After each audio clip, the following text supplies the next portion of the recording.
Jadi makin hari, makin tahun, makin ke depan, itu penyelenggaraan pemilu itu betul-betul semakin diharap semakin bersih dan semakin teratur. 19 harus rasa 91. Artinya mereka boleh 19 tapi suaranya harus 91 begitu Pak ya. Kalau dia sudah dibenahi, kalau kita P3 sudah benih, kita harapkan dia akan berubah.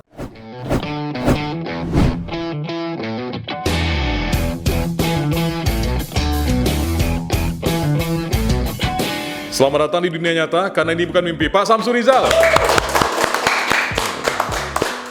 Alhamdulillah, hari ini podcast Bukan Mimpi kembali kedatangan tamu yang sangat spesial. Beliau Wakil Ketua Komisi 2 DPR RI, Pak Samsur Rizal. Sehat Pak, gimana kabarnya? Alhamdulillah sehat walafiat. Kesibukannya sekarang bagaimana nih Pak? Karena menghadapi akhir tahun dan memasuki tahun-tahun politik namanya. Oke. Ya memang diperlukan semacam persiapan kita untuk menghadapi itu semua. Oke, nah salah satu wakil rakyat, tokoh Riau yang merupakan harapan masyarakat Riau, Bapak bertugas di Komisi 2 DPR RI. Salah satu dari poin tugas Bapak adalah mengenai pemilu ini Pak. Ya. Sebentar lagi Indonesia dan juga seluruh daerah termasuk Riau sendiri akan masuki pesta rakyat. Ya. Nah, menjelang momen-momen ini tentunya masyarakat itu butuh sedikit edukasi dan pembelajaran. Apa sih pemilu itu sendiri? Mungkin bagaimana pemilu itu sejarahnya. Ini Bapak sebagai wakil rakyat bertanggung jawab nih Pak untuk menjelaskannya kepada masyarakat. Mungkin bisa Bapak jelaskan Pak, sejarah terkait pemilu itu sendiri seperti apa sebenarnya Pak? Kenapa Indonesia memulai adanya pemilihan umum ini Pak? Ya, saya jelaskan sedikit dulu. Kalau ditanyakan apa itu pemilu, Oke. kita bisa melihatnya banyak sisi ya. Oke. Dari aspek masyarakat, kalau kita katakan pemilu itu adalah ruang partisipasi politik bagi rakyat untuk ikut berpartisipasi, memilih pimpinan, memilih wakil mereka, apakah itu presiden, apakah itu mereka wakil presiden, wakil rakyat, DPR RI, DPRD, Gubernur, wali dan kota dan sebagainya, termasuk juga DPD, Oke. Dewan Perwakilan Daerah.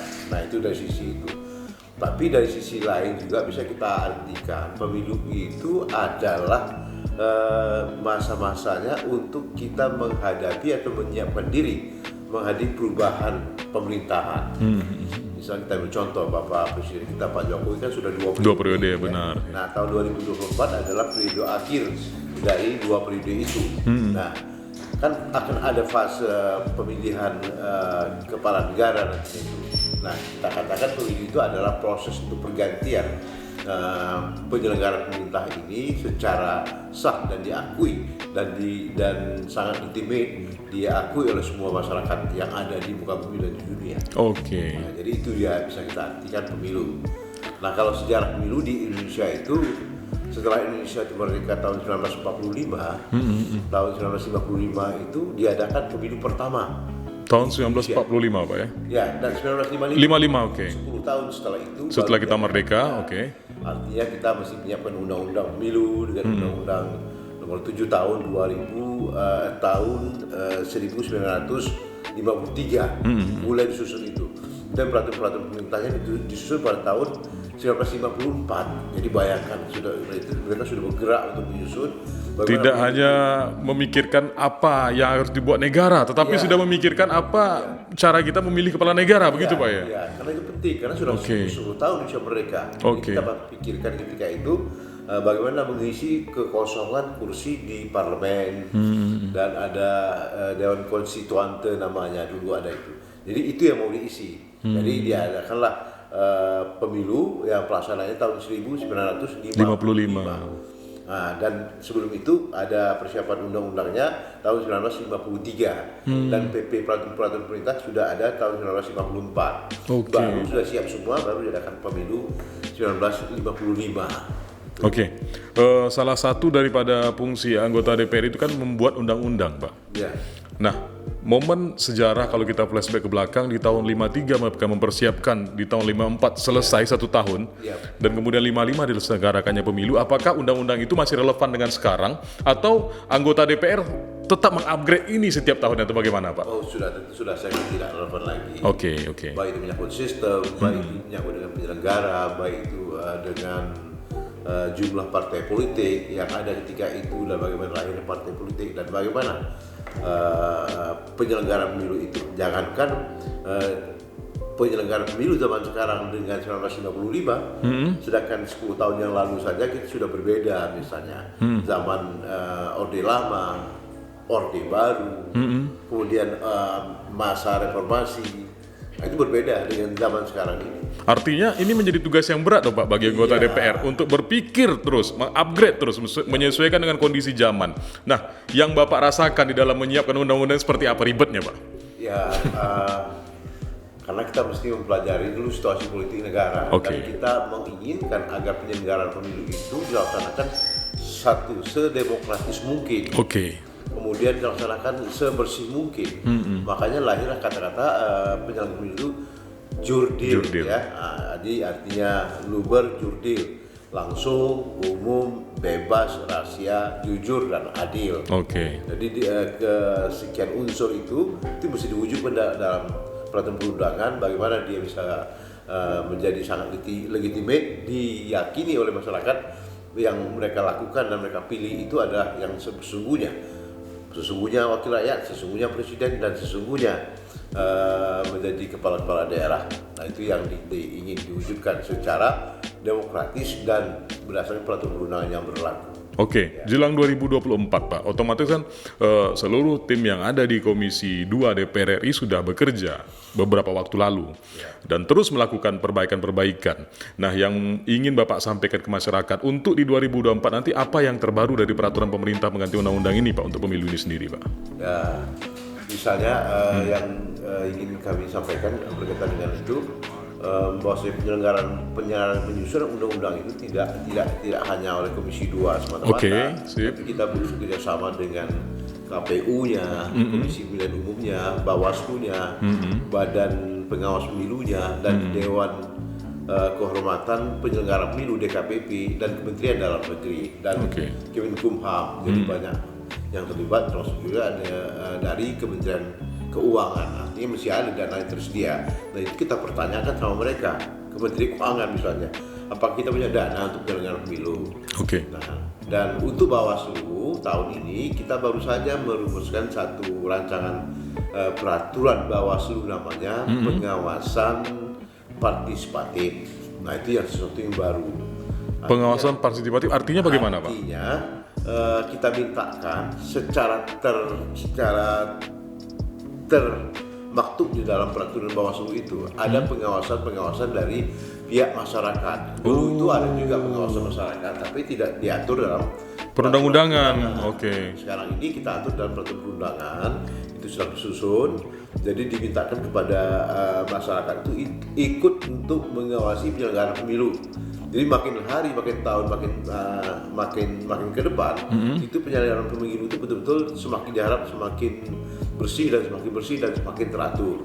Jadi pengawasan partisipatif itu ada pengawasan masyarakat, tapi masyarakat itu sendiri akan diberikan pendidikan khusus oleh pihak Bawaslu. Apa itu sengketa pemilu, bagaimana cara menyelesaikannya, bagaimana cara melaporkannya, dan bagaimana mereka melakukan pengawasan terhadap tahapan-tahapan yang disiapkan oleh pihak-pihak terkait dalam penyelenggaraan pemilu itu. Sudah mulai tidak ini kita sosialisasikan atau kita sampaikan kepada masyarakat Pak?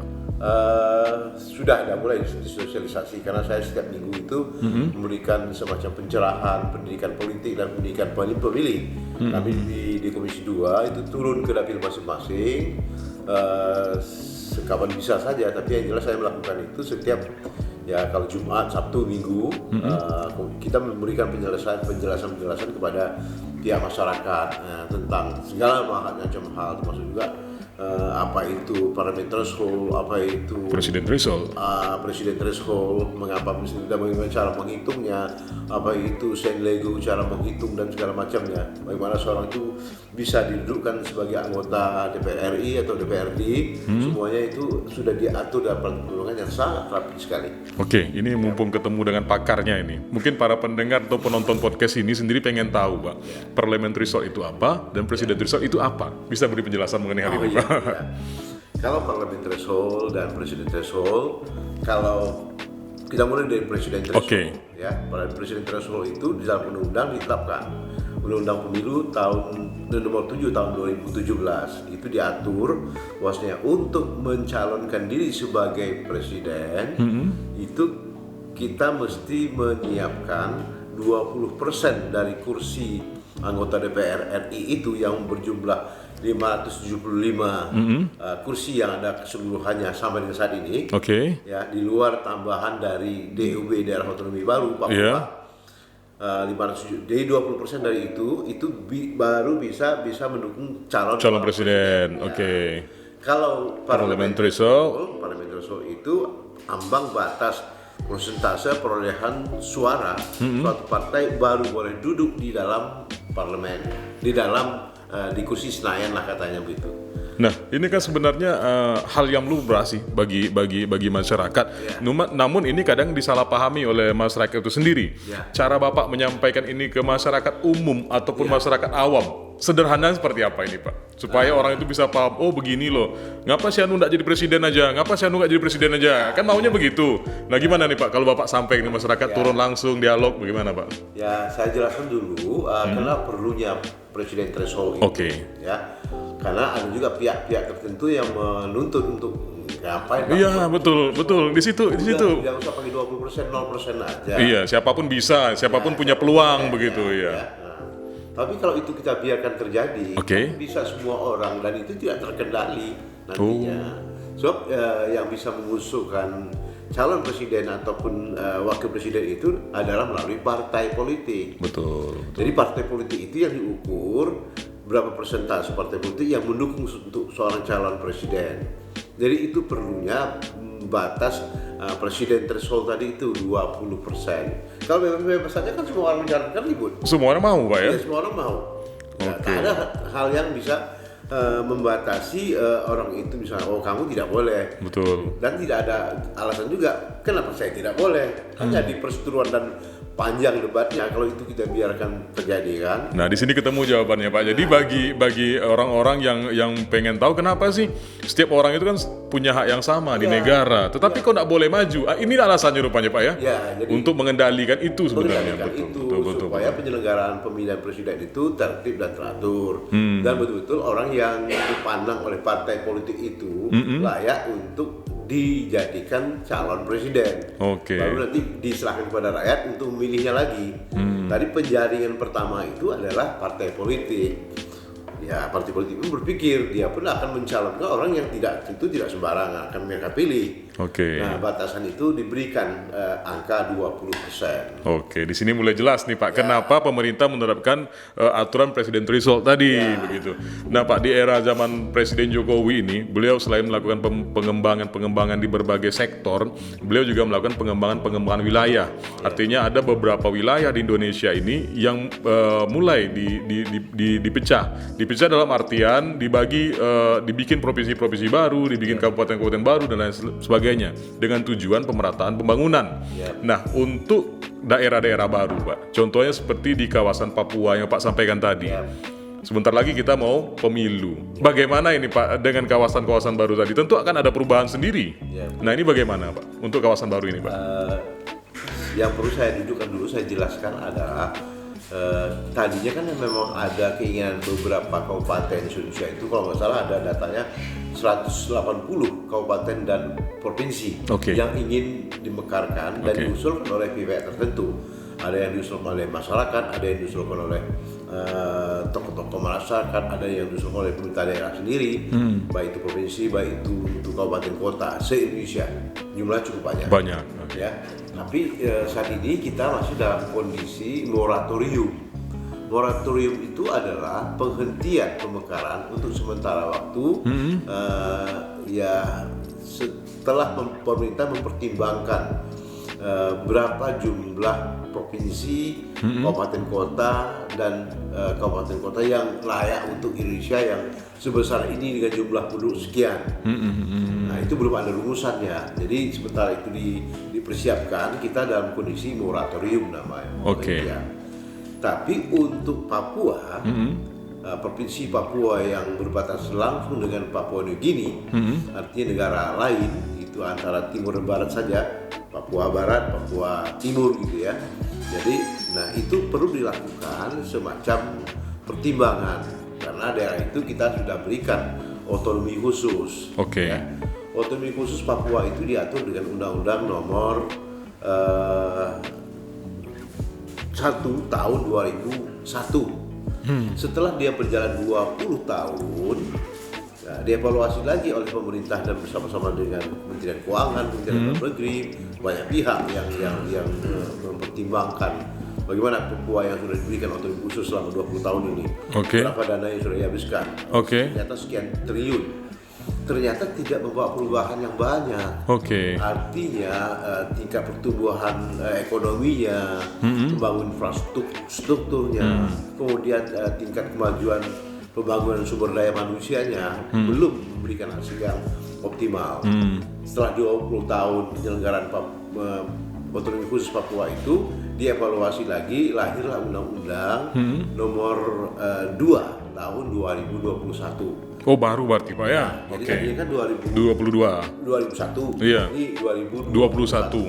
20 tahun lamanya. Artinya baru ini Pak, undang-undang baru. Ya, undang-undang baru ini di dalam itu ada perintah untuk segera melakukan pemekaran terhadap Papua. Nah, dengan berbagai pertimbangan, setidak-tidaknya untuk memperpendek rentang kendali yang ada di sana.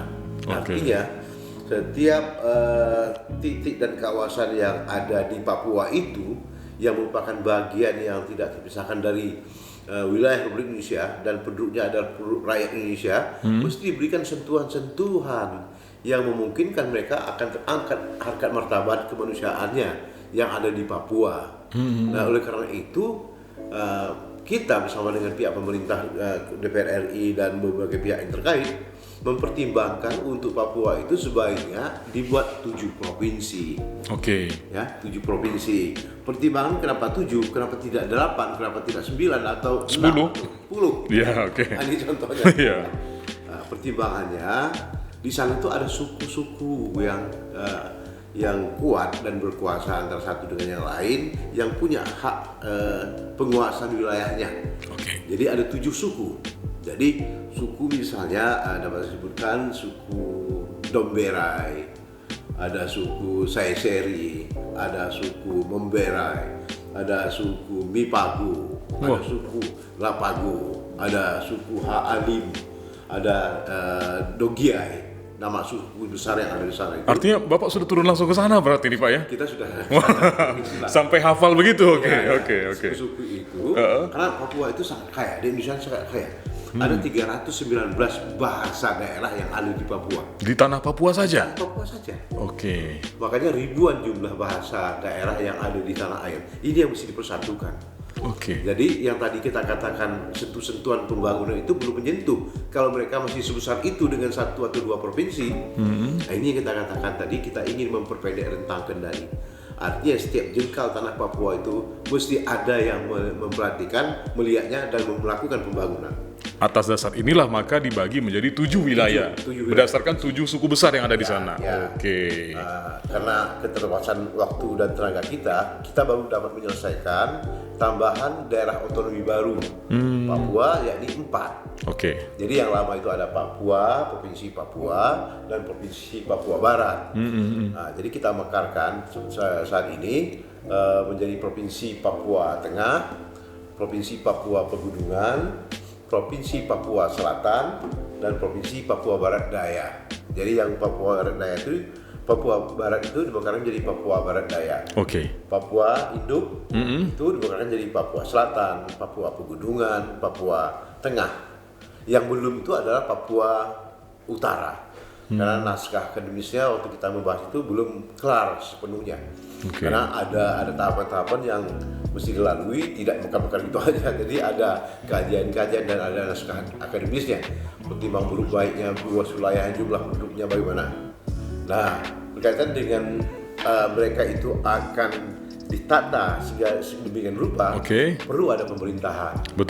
Oleh karena pemerintahan itu diperlukan, maka perlu ada orang yang memerintah di situ. Perlu gubernur untuk provinsi itu. Perlu DPR-nya perlu sendiri. DPR Oke. yang akan mengawal, Mewakili mereka begitu mereka di pusat. tingkat pusat. Oke. Maka diperlukanlah petugas dalam hal ini pemerintah daerah yang akan memilih gubernur baru mereka. Karena Oke. memang baru.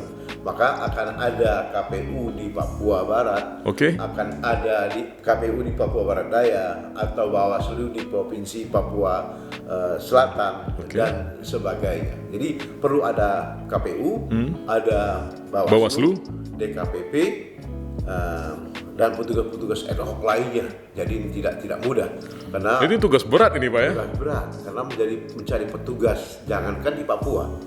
Di tempat kita saja mencari petugas ad hoc Benar. yang memenuhi persyaratan. Betul Pak. Bisa tamat SLTA, Iya. umur di atas 17 tahun. Iya, Nah, betul. jadi ini tidak mudah untuk daerah Papua. Oke. Nah, itu. Artinya Pak, nanti ini kan akan mempengaruhi jumlah kursi di DPR sendiri. Ya. Bagaimana ini Pak? Nah, jadi yang ada saat ini dan ditetapkan dalam undang-undang, Undang-Undang Nomor 7 tahun 2017 itu jumlah kursi DPR RI itu ada 575 kursi. Oke. Jadi akan ada tambahan sehubungan dengan ada tambahan provinsi baru tadi itu. Nah, untuk hitungan kita diperkirakan akan ada tambahan 5 kursi lagi. Karena Papua saat ini, Papua dan Papua Barat itu total udah ada 10. Ya, ada 10 kursi. Nah, kita punya aturan bahwasanya setiap provinsi itu, setiap dapil itu minimal mereka mengirimkan 3 kursi sampai dengan 10 kursi. Kalau kabupaten antara 3 sampai 12, tapi kalau provinsi antara 3 paling sedikit sampai 10 paling banyak setiap dapil. Jadi provinsi Papua tadi yang 10 itu kita lebur. Kita lebur berapa sesungguhnya yang diperlukan untuk provinsi Papua Selatan misalnya yang ibu kotanya Merauke. Jadi jumlah mereka itu akan ada tambahan 5 yang ada di sana itu. Jadi dari 10 tambah 5 jadi 15 ya. Jadi 15 kursi. Jadi APBD total jumlah kursi yang ada di secara nasional 580. Tadinya 575. Terus gimana? Kan ini kan sudah ditetapkan dalam undang-undang kan, Betul. tak bisa berubah. Ya. Nah, kita sedang mengkaji-kaji, sedang dimungkinkan kalau memang ini terdesak. Oke. Ya, karena pemilu itu bagaimanapun adalah amanah Undang-Undang Dasar 1945. Betul. Ya, pasal 5. Kita mesti menyelenggarakan pemilihan umum. Ini amanah Undang-Undang Dasar. Tidak ada dibantah, tidak bisa Tidak dibantah ada itu. Tidak bisa dibantah. Oleh Oke. karena itu kita mesti kalau kita rubah undang-undang, wah nggak akan kelar. Betul Pak, betul. Bahkan lama sekali. Makanya kita dengan pemerintah, dengan KPU Bawaslu bersepakat untuk sebentar ini akan dikeluarkan peraturan pemerintah pengganti undang-undang. Nanti Oke. akan diundang-undangkan lagi. Peraturan pemerintah mengganti undang-undang ini disebut dengan Perpu yang mengatur tentang jumlah kursi kita yang tadi 575 menjadi 580 ditetapkan dengan Perpu. Karena tidak bisa merubah undang-undang kita kan sembarangan gitu aja. Nah, untuk provinsi Papua ini ada keistimewaannya. Oke. Kalau untuk DPRD-nya, DPRD provinsinya itu, kalau di kita di provinsi Indonesia bagian lainnya yang sudah ada ini, itu tergantung pada jumlah penduduk. Ya, ada range-nya. Ada range, betul. Ya. Misalnya di Provinsi Riau dengan penduduk sekitar 6 jutaan, DPT-nya berapa? DPRD berapa, maka akan ada Pembagian-pembagian Pak ya? 5 kursi DPRD provinsi. Oke. Nah, kalau di Papua disepakati tidak pakai tergantung jumlah penduduk, karena mereka pun agak sangat Betul, jarang-jarang. Tidak sepadat di wilayah lain Pak ya? ya, apalagi di Jawa Barat misalnya. di Oke, Bogor misalnya, betul. kan. Nah, jadi disepakati setiap provinsi itu punya 55 anggota DPRP. Dia menyebutnya bukan DPRD. tapi DPRP. Ya, DPRP itu Papua. Jadi DPRPS misalnya Papua Selatan, Oke. DPRP BD Barat Daya gitu ya. Oke. Jadi mereka punya 55 dalam undang-undang otsus itu diatur dari yang 55 anggota DPRP mereka itu 1/4-nya harus diambil dari orang asli Papua, OAP. Orang asli Papua. Mesti, itu aturan undang-undangnya. Jadi kita mesti hargai itu. Betul. Nah, karena itu sudah disepakati, disiapkan dan sudah dikaji oleh MK tentunya kan. Jadi diambil dari orang asli Papua. Siapa yang mengambil itu? Yang memilih itu adalah MRP, Majelis Rakyat Papua. Ya, itu dia. Begitu betul kita memperhatikan kepentingan masyarakat yang ada di sana, dan kita menghargai keberadaan masyarakat asli Papua yang ada di sana itu. Oke, Pak Sam, ini ngomong-ngomong soal Perpu yang tengah dirancang dan juga upaya pemerintah dalam melakukan pengembangan wilayah di kawasan Papua jelang pilkada ini. Nah, sebagai seorang putra Riau, Bapak mencoba berkiprah di tingkat nasional, dan boleh saya bilang Bapak termasuk pelaku sejarah. Karena ini momentum pertama bagi mereka untuk melaksanakan pilkada. Dengan adanya pilkada ini otomatis akan banyak perubahan-perubahan, Mbak.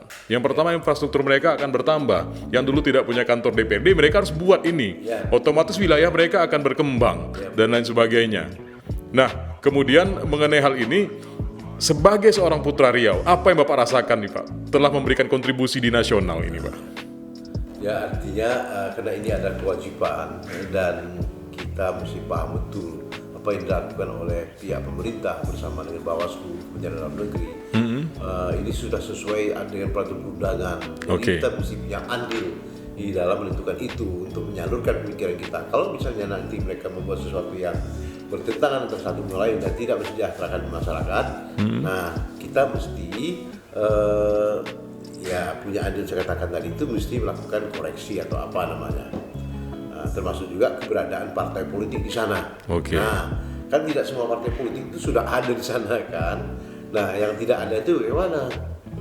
Nah, ini juga perlu saya jelaskan kepada pihak masyarakat tentunya, karena kita memberikan semacam afirmasi khusus kepada partai politik.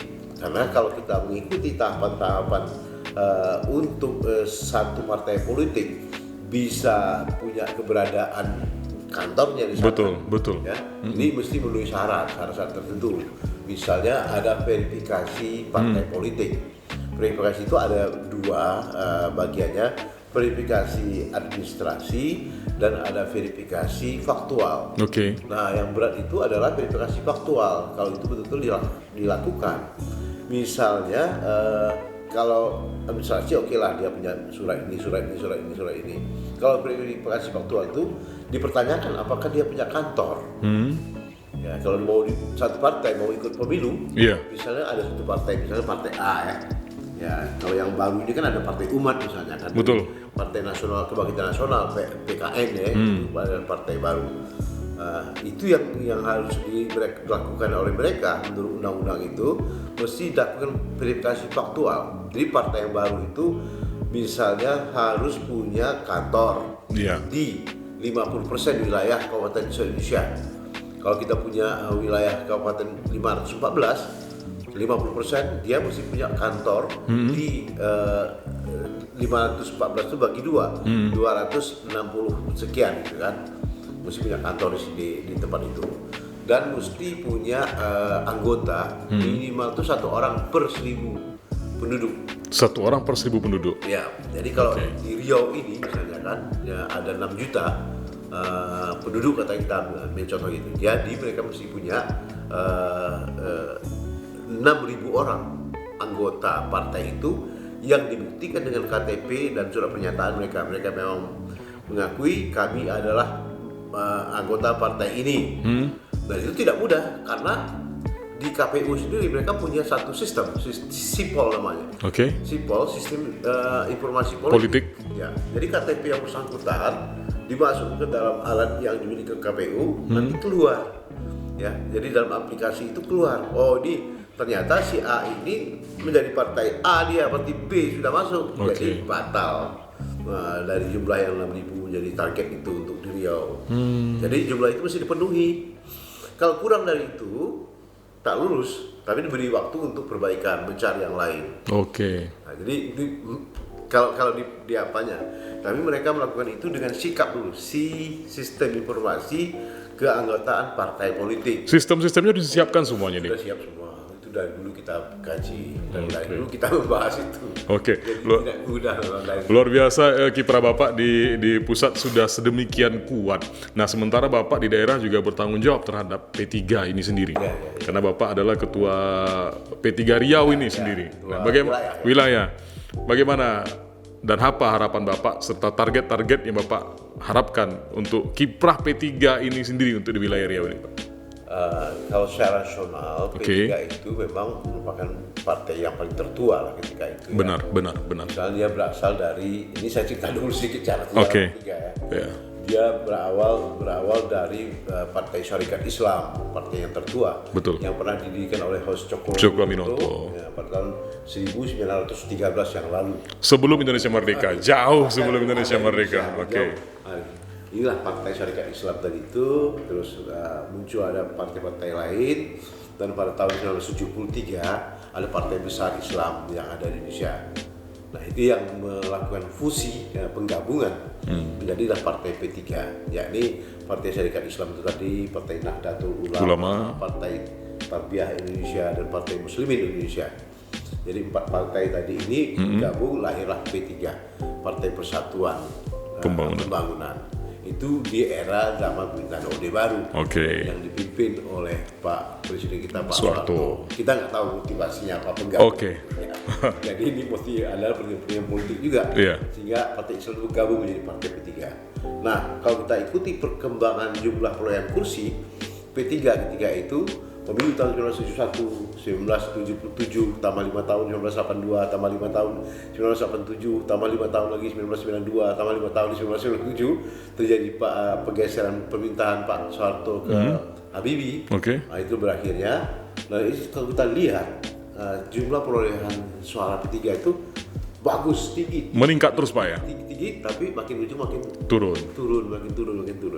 Dan terakhir pada tahun 2019 yang lalu, P3 itu hanya tersisa, bahasa saya tersisa, ya karena sisa suara aja, 19 suara. Dari 99 kursi yang diperoleh oleh P3 pada saat dulu itu, tahun 71, turun menjadi 98, turun menjadi 66, turun menjadi 64, turun terus menjadi 39, tapi yang paling drastis turunnya tahun 2019 kemarin. Ya. Hanya tersisa bahasa saya itu 19 kursi saja. Wow. Nah, hilang 20 kursi. Jadi disitulah saya duduk sebagai ketua DPW. Nah, dalam proses seperti itu, ya kami mesti bekerja keras. Yang pertama, bahasa kami di P3 itu bagaimana fraksi P3 di DPR RI itu yang 19 itu rasa 91. Betul. 19 harus rasa 91. Artinya mereka boleh 19 tapi suaranya 91 begitu Pak ya? Ya, artinya rasanya kita itu betul. 91 betul. Iya. Artinya 19 itu semangatnya, visi misinya, betul. Pola pikirnya begitu. Dan itu yang kita lakukan sekarang. Dan itu kita turunkan ke DPW. Nah, ada kelemahan P3 ini yang kita lihat. Sering terjadi konflik internal, makanya dia di antara kader Pak ya? Di antara kader, di antara secara kelembagaan juga, apakah ini setting atau apa gimana, Allahu a'lam, tak bisa dijawab ke hal-hal yang sangat politis ini kan. Tapi ya kita sadari itu adalah merupakan internal politik. Nah, itu yang kita coba obati di ke depan ini menjelang menghadapi pemilu tahun 2023. Jadi kita sudah bekerja sama dengan pihak konsultan politik kita yang pernah turun sebagai konsultan politik ketiga itu adalah Saiful Hidayatullah apa? Ya, namanya itu ya. Nah itu dia kemas bagaimana perjuangan P3 ke depan itu, bagaimana membranding P3 yang baru, makanya lambangnya pun dirubah oleh pimpinan-pimpinan di atas di DPP. Saya kebetulan ada baru di P3, tapi alhamdulillah pihak DPP mempercayakan saya duduk di DPP P3. Itu pertama kali saya berkiprah Dewan Pimpinan Pusat P3 kan, dulu sebagai wakil ketua begitu. Tapi karena kebutuhan barangkali perlu pembenahan P3 di Riau, mereka merekrut saya untuk duduk di DPW P3. Artinya turun gunung gitu? Ya, artinya bahasanya turun gunung. Turun gunung, ke wilayah kita sendiri. Bagaimana P3 di Riau ini? Pak, yang terakhir Pak, dengan upaya yang Bapak lakukan, dengan baik itu di tingkat nasional ataupun secara personal yang Bapak lakukan sendiri untuk membenahi P3. Kalau kita bicara internal P3 yang ada di Riau, optimisme Bapak terhadap kiprah P3 di pilkada mendatang seperti apa? Ya. Sebagai gambaran saja. Oke. Karena tadi kita katakan, saya juga melakukan semacam pengamatan penelitian ya. Survei lah ya. Ya, survei. Oke. Kenapa P3 di Riau atau secara nasional juga itu terjerembab jatuh turun ke bawah. Saya bilang awan gelap yang menyelimuti P3 tahun 2019 itu. Nah, ke depan apa kata Ibu kita Kartini, habis gelap terbitlah terang. Oke. Ya, kita yakin itu tidak akan gelap selama-lamanya karena matahari itu akan berputar.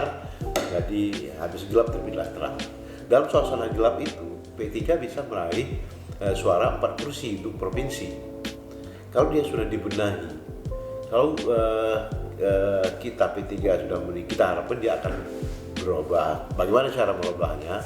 Kita sudah diberikan bekalan-bekalan tadi terlalu banyak kalau saya sebut secara teknis ya, apa yang disampaikan oleh EF Saiful Hidayat ya.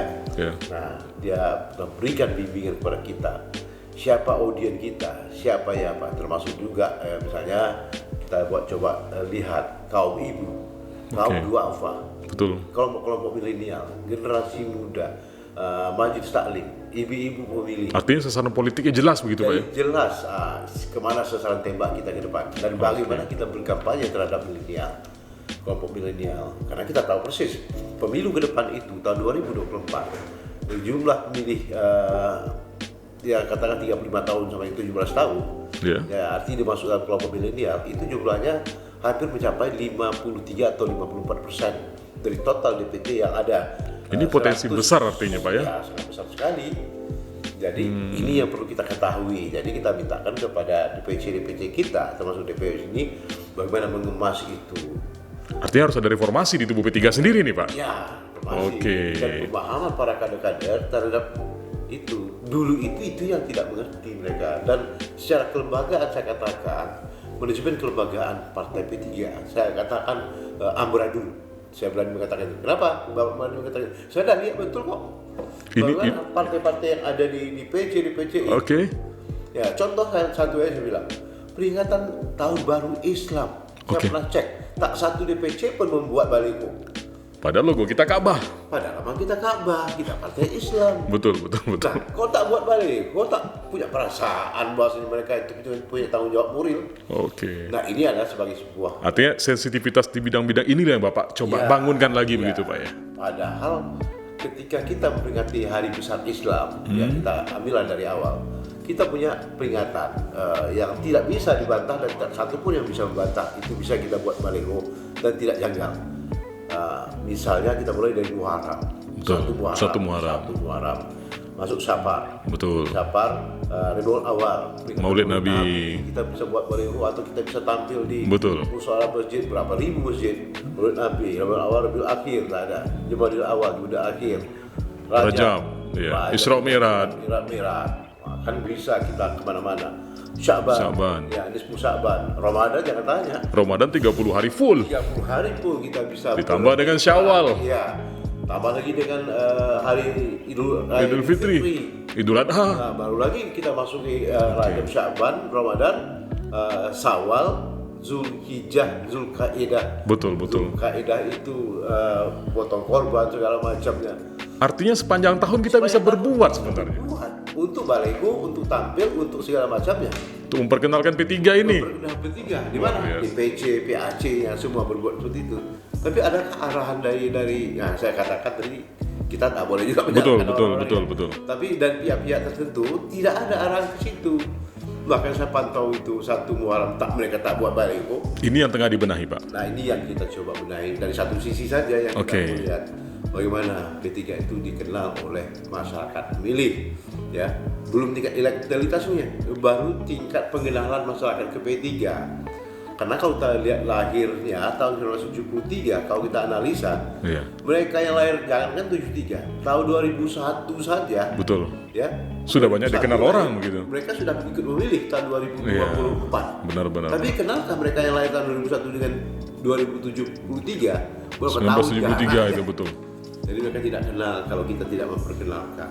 Istilah pepatah, kalau tak kenal maka tak sayang. Saya maka tak cinta. Maka tak cinta. Inilah yang pengenalan dulu, Pak ya. Tidak cinta, mereka tak mungkin mencoblos. Betul. Oke Pak Sam, terima kasih Pak Sam sudah hadir di podcast Bukan Mimpi. Siap.